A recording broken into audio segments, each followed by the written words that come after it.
L'any 1925, al Poble Nou, va néixer una empresa que va canviar els hàbits de consum de la gent de Barcelona. Fabricava iogurts, kefirs, nates, però sobretot llet embotellada. Aquesta història va passar aquí.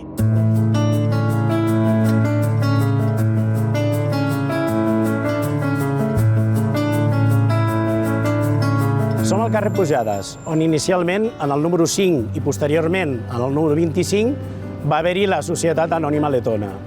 Aquesta empresa és referent en el sector làctic en tot l'estat espanyol i pionera en la comercialització de llet esterilitzada.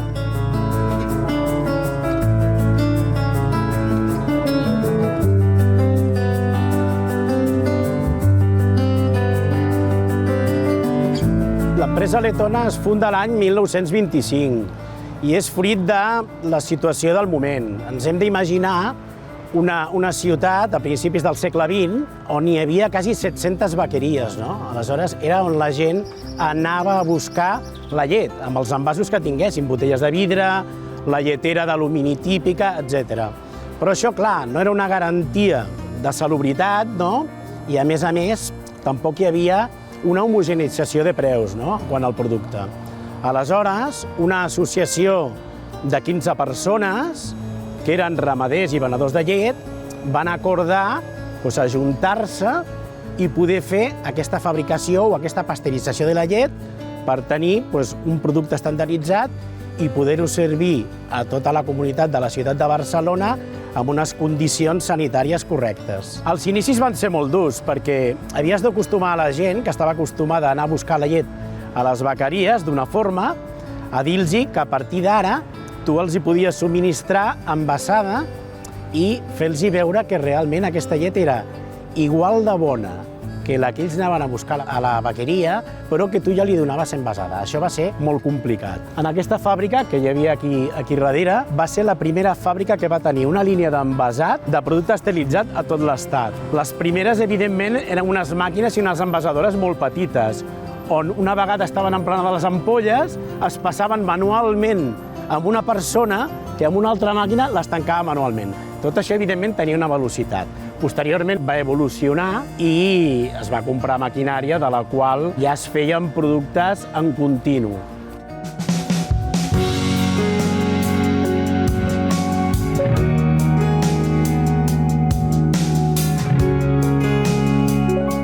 Estem a l'actual fàbrica de Letona, que com podeu veure és també cacaolat. Cacaolat és el producte estrella de la casa i va néixer l'any 1933. En Marc Viader i en Joan Viader, el seu fill, van anar a una fira, van veure que hi havia un producte que es barrejava amb llet, un cacau amb llet i sucre, i van decidir que això ho podien fer ells industrialment. Aleshores, el 1933 van començar a fer-ho, va néixer Cacaolat com a referència i al cap d'uns mesos havien triplicat les vendes del que era el producte. Si bé és cert que Letona no hagués arribat, o no ha arribat sense una marca de referència tan potent com Cacaolat, no és menys cert que Cacaolat no hagués estat la referència i el producte líder al mercat com és si no hagués estat per Letona. En el sector de la llet, en el món de la llet, des de la creació de l'empresa, des del 1925, i contínuament hem continuat fent la llet pasteuritzada, que familiarment es diu la llet fresca, i la llet estèril. En aquests moments som el referent. En el mercat de la llet fresca som els líders a l'alimentació i en el cas de la llet estèril, la botella de llet de vidre és líder en el mercat d'Horeca, el que familiarment coneixem com tota l'hostaleria i tots els bars a la ciutat de Barcelona i a tota Catalunya.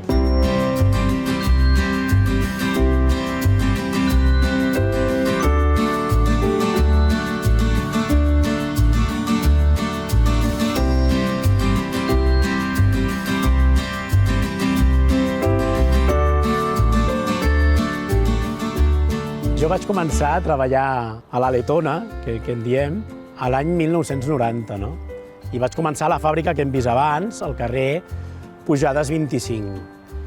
Tristment, per mi, vaig ser l'última persona que la va veure oberta perquè vaig tancar jo l'última clau d'aquesta fàbrica, Per nosaltres, Barcelona és la ciutat que ens ha vist néixer.